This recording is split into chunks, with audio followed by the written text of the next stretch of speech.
faso efri atiasefo asasi eso no wodadwen ho achese wonte eye ase achese nipa no se wonya wo bi eka na asem ede ekire na ankanya de se wo be free eye eso nanso so enam eye nyoma makomienu miensa enti na de so hu ne se wono a entiki eye ni decision na chese wontu eye na namon se de ebe favor wono ankasa na me ka ne sa na chese ye de ni ekokopiem ewo eye 7-day Adventist Church aye Trinity aka no se SDA osum achese eye memenda na womo eko eye womo esum no eye elder wo honum abusiafo ene de yi wono ankasa asen eye ne ho akonfo achese waje ne kra edi afri eye ne nsemo na botaye na se de ntia amanaje ne kra de afri ne nzo ni nyina eye awarensem ye mu ai woni ne yire na etie na ekwan ne yire no edi ne nam so no chese wodwe ho na wotina se no wosuso hu ne se enije bi eni wono mo ma ne bi mu so wobetina atiasefo asasi eso enunti no na wo hu ne se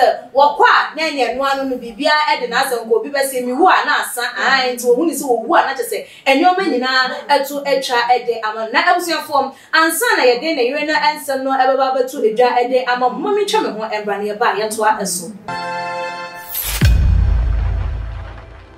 Jona ebusiafo ye to ensem no eso edia eye papa ni din edi Mr. Oliver ena enede chese wono ankasa asan eye ne ho ewuo ewo eye asante mantem no emu na ebusiafo dienti a ama papa yi asan ne ho na chese papa ni fie ko animu a wo mu ne se chese papa yi die odi mu ankasa asori dem wo mu ensi ne fom ekra na so ne yira wo ne tie die ebusia ayase komi mami di bi kuno ene edura na adwa na agency bare wa hye na wode adanya de se choso ma papa yi etimi ekokowura eye ahemfie ehonu ne no na nansom ama chese wodwen ho a wontiazie ena wono so wontimi suso ho va nche busuani bia na yonko bia na chese obia ena chese no ho adwendwen ena no ho esu ni chese kodan na enanso ama papa yi asan eye ne ho eje ne ho afiri atasefo asasi esum na eno ene ebesi ye hu se enti so se otia ware ase wo ware mu na eno nti no se obi di bibi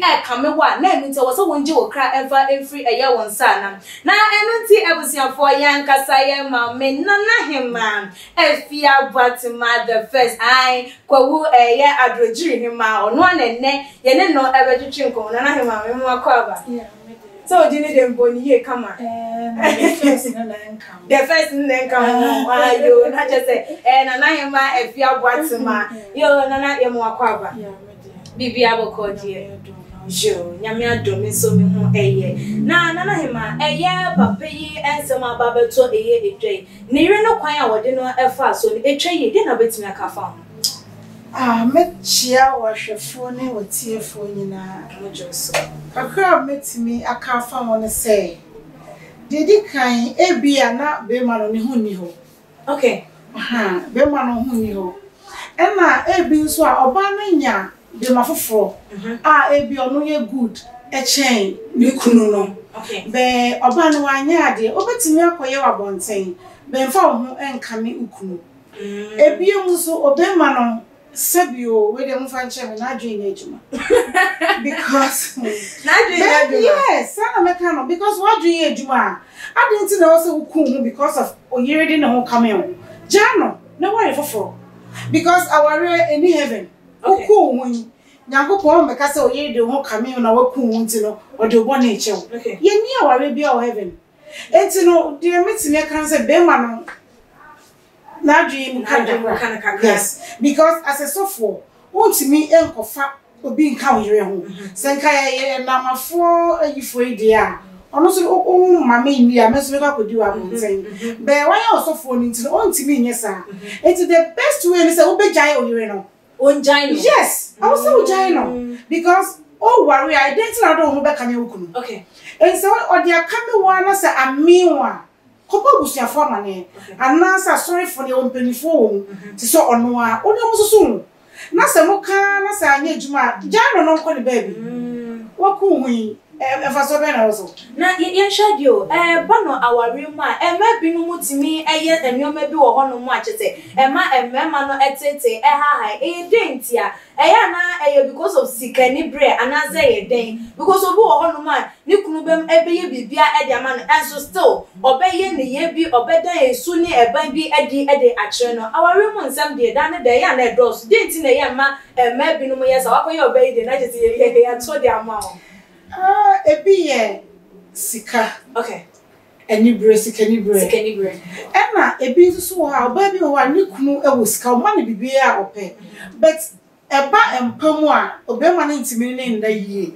Nti oba fe say after me wo me car me wo we me wo majuma. But edura na jo a me hu me ho say me oba. Okay. Nti na wo say otwa ne ho na me ma foforo ne da. Ena ema ne bi nso wo a eye enibre ebi a Oko wari ni kunu no na eye ena from ti oda to mi bi na bi asikasem ne ade ko from kakọ okay ompa mo kire nti na wo say okko baby fofo different nti ana ye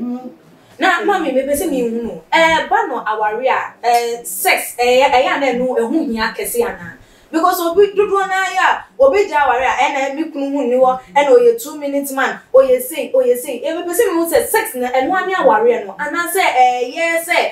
mo nkomodidie na ennyoma ekeka bom ne ma na ya aware ana say aware ni gina mpamu agudie nko a so enye no nko ano so ka ho because okọ ware fa ne say ma ware okay na mi kunu ne hu ni ho okay omo mi wiase japade nyina krampo na still amechiti because empoma gudie no so ka aware no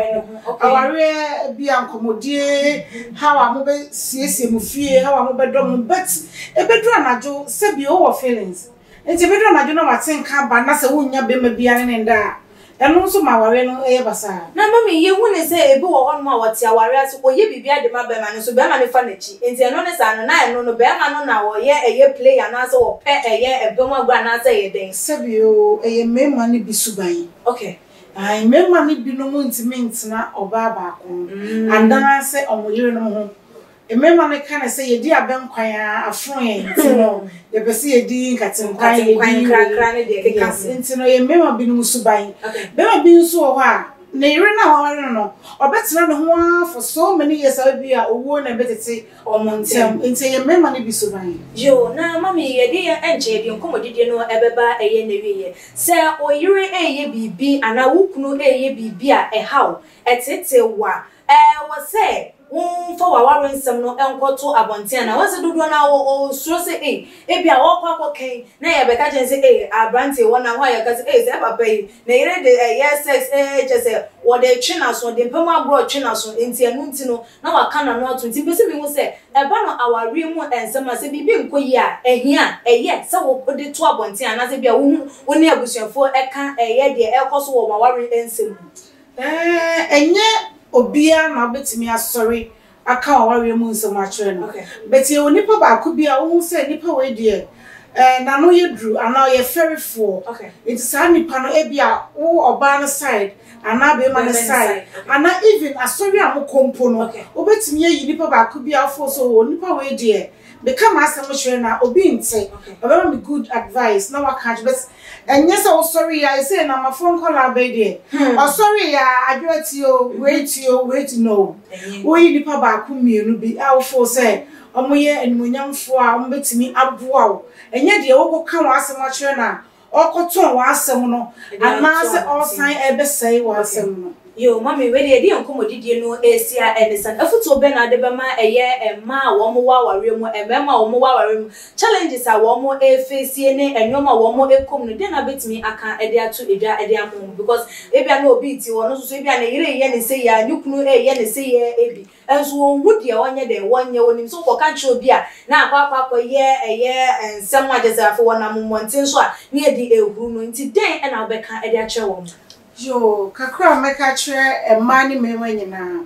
so yire tete wa mesre enku menu madrumu eno an se obejai no because oku hu a aware eni heaven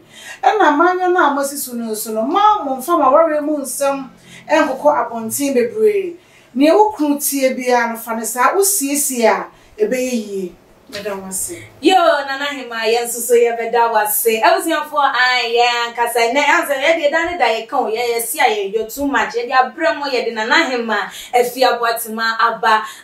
Besomona, Mijidi,